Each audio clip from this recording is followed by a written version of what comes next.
Hola, bienvenidas y bienvenidos nuevamente a Voces de la Historia de Mexico Tenochtitlan. En esta ocasión vamos a darle voz nuevamente a la historia de las Indias de Nueva España e Islas de Tierra Firme, escrita por Fray Diego Durán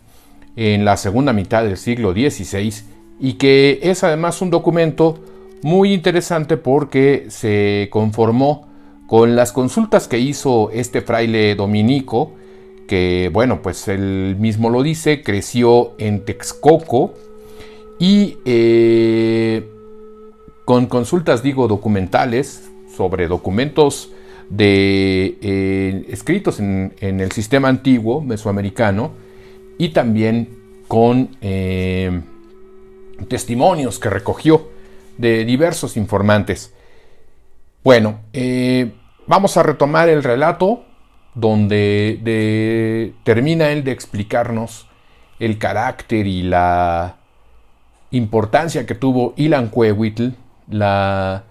esposa principal de Acamapichtli, y entonces nos dice lo siguiente.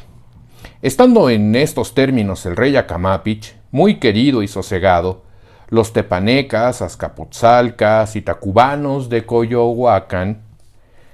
viendo cómo los mexicanos habían ya electo rey, sintiéndose por agraviados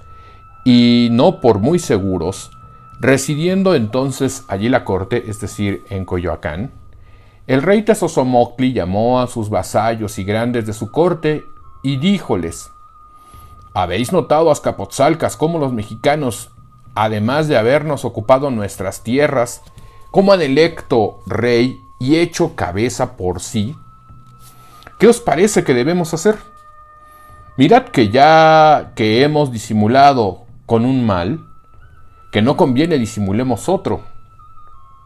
porque quizá muertos nosotros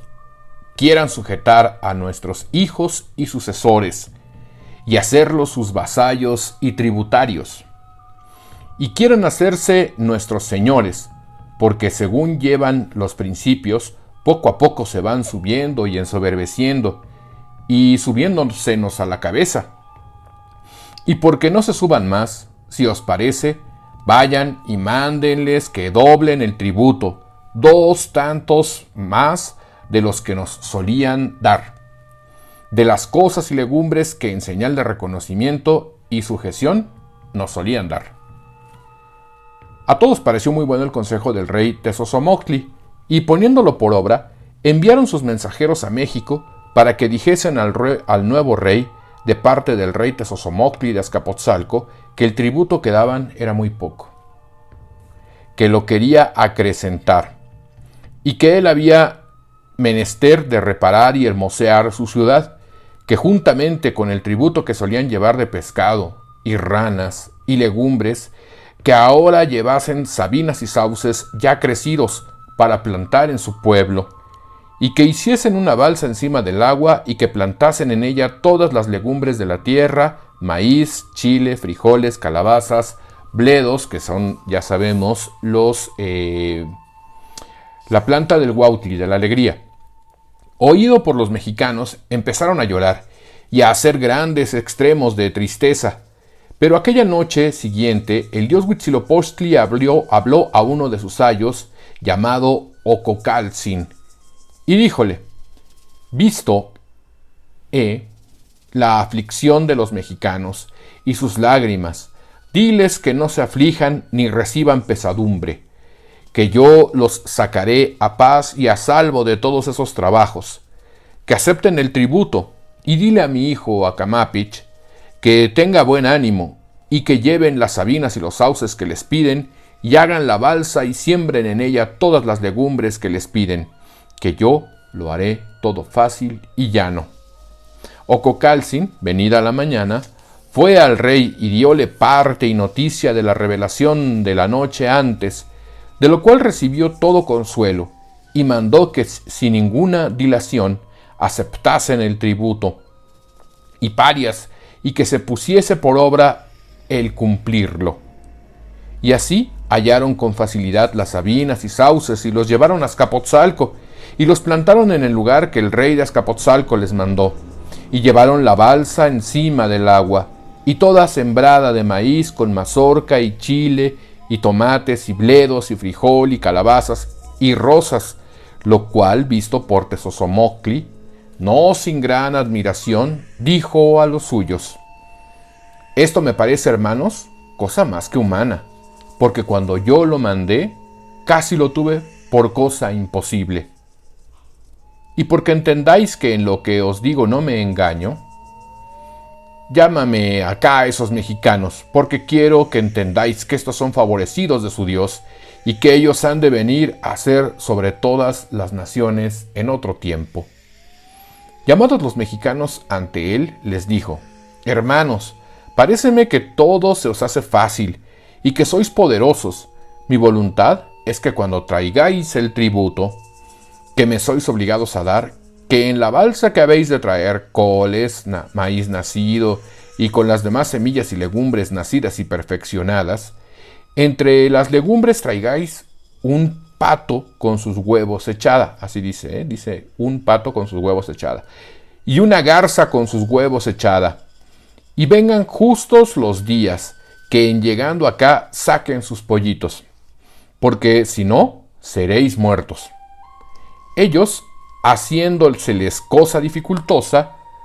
dieron la embajada a su rey, y dijéronle lo que el rey de Azcapotzalco les había dicho y mandado,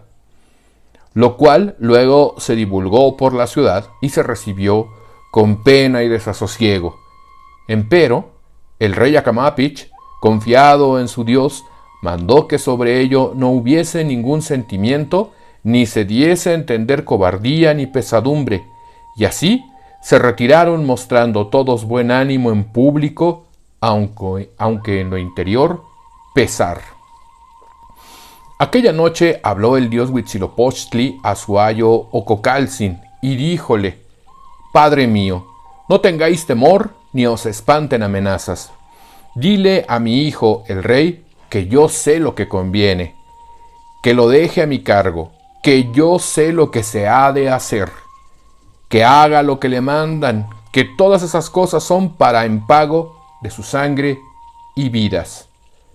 Y entended que con eso se las compramos, y ellos serán muertos, o esclavos antes de muchos años. Sufran mis hijos y padezcan ahora, de presente, que su tiempo les vendrá. El viejo Ococal dio estas nuevas al rey, y relató todo lo que su Dios le había dicho,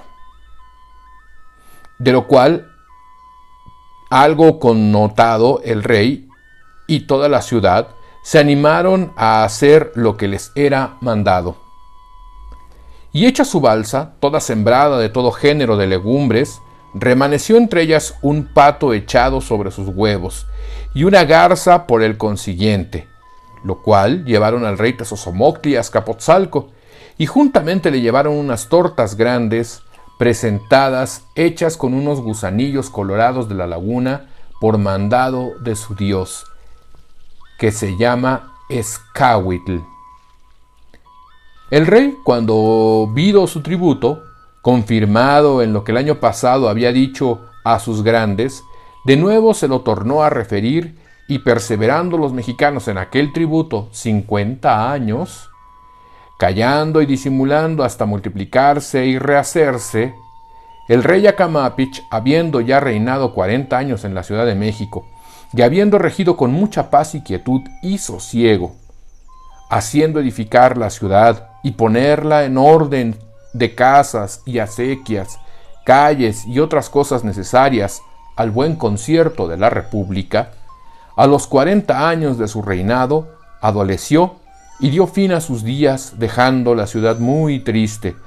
desconsolada con su muerte por haber sido querido y amado de todos sus vasallos, y así, al punto de su muerte, llamó a todos los grandes y les hizo una larga y prolija plática,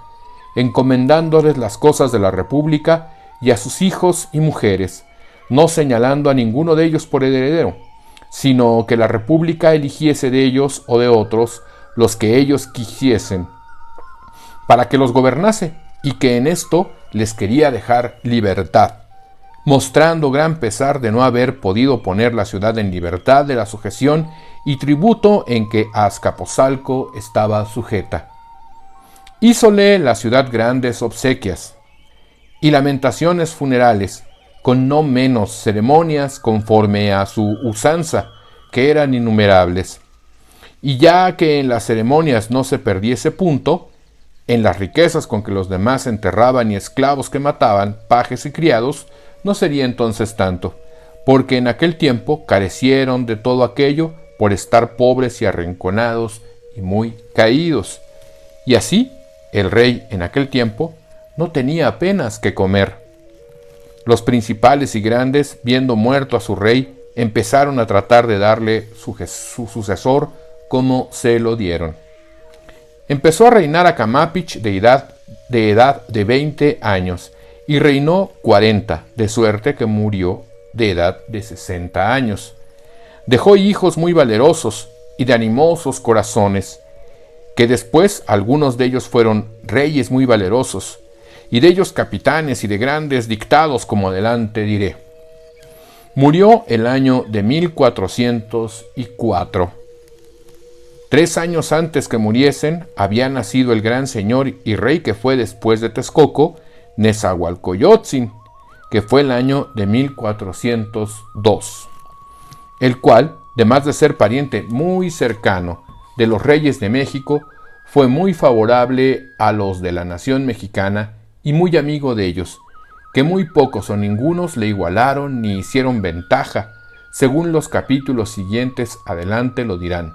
la manera y modo que tuvo de perpetrar la confederación y amistad de los mexicanos y buscando modos para hacerlo sin que entendiese de las demás naciones. Pues hasta aquí el relato de el gobierno de Acamapichtli en Tenochtitlan, de la forma en que tributaban a los tepanecas de Azcapotzalco, Coyoacán y Tacuba, y cómo dejó sin una instrucción de suceder según la costumbre